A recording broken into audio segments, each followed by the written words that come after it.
Piccadilly Circus's iconic and famous billboard has been one of London's icons for over a century and is unmissable for the 100 million people who pass through Piccadilly Circus every year. The large screens have been a remarkable feature since 1908, when they hosted the first Perrier advertisement, which was created with light bulbs. Over the years, the technology has evolved too, from simple light bulbs to neon sign in the 1920s, then to digital projectors in the 1990s, and onto the LEDs in the 21st century. Then and now, works of creative people, logos of many brands and famous names have been displayed up in lights. It is the perfect place for anyone wanting to get their name or work out into the public eye. Perfect for someone like Lloyd Ramos, a photographer and the eldest son of Mr. and Mrs. Romy Ramos, the proprietors of Milagrosa Food and Grains Limited, the largest independent Pinoy shop in Europe.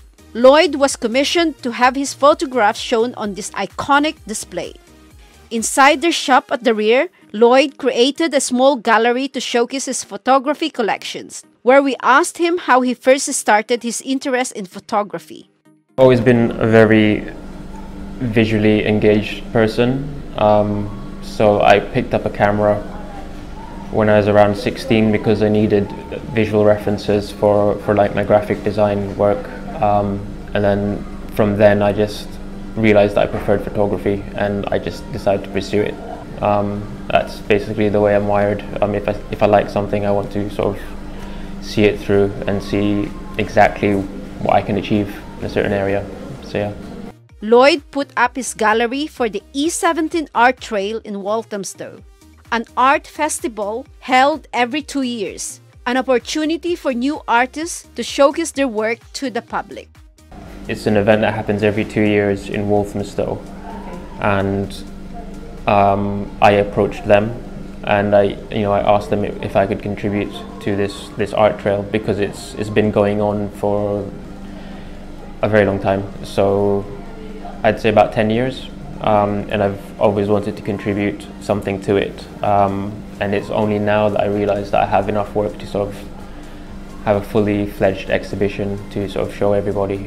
His collection of photographs was discovered when one agent from a creative agency was shopping in their store in Walthamstow. She works at a creative agency, yeah, I think she was just looking for photographers, and then in general just for the project. And when she was just doing her shopping here, she saw these photographs and thought that they were perfect for the sort of concept that they were going for. And so they asked me if I could, if I had anything that I would be suitable for them. And they also commissioned me to shoot some new work for that advert. So yeah. Lloyd's own work is of everyday life, moments anyone, anywhere can feel and relate themselves to. Drawn to just universal moments, moments that everybody can relate to.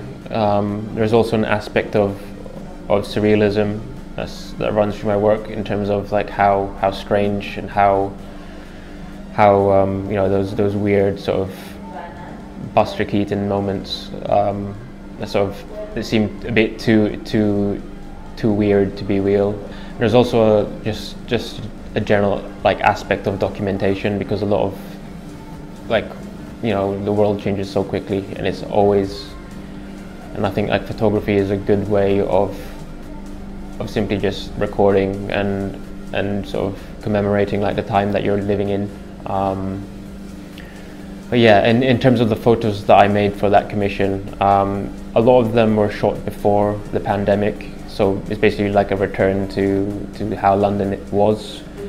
But a lot was shot in the last month or so, just as everything's about to open up, because I wanted something a bit more contemporary. And in terms of the work that was being shown, I guess it was better to have something that was shot for it and is a bit more tailored to the prompts that they gave me. Okay. But again, if you want to sort of see the passage of time again, this building doesn't exist anymore. It was knocked down last month, and this is what this small one here it's basically the same. It's the same building, same spot where the building stood. So yeah, it's again passage of time. How the high street is constantly changing. In this day and age, we are seeing more and more often young Filipino minds and creatives on the mainstream professional stage. A beautiful example of the legacy our parents have set for us to explore. You know, that sort of my viewpoint and my upbringing as a Filipino has informed my images, and it's what gives it a unique voice and a sense of authorship. But at the same time, I think now, especially considering how a lot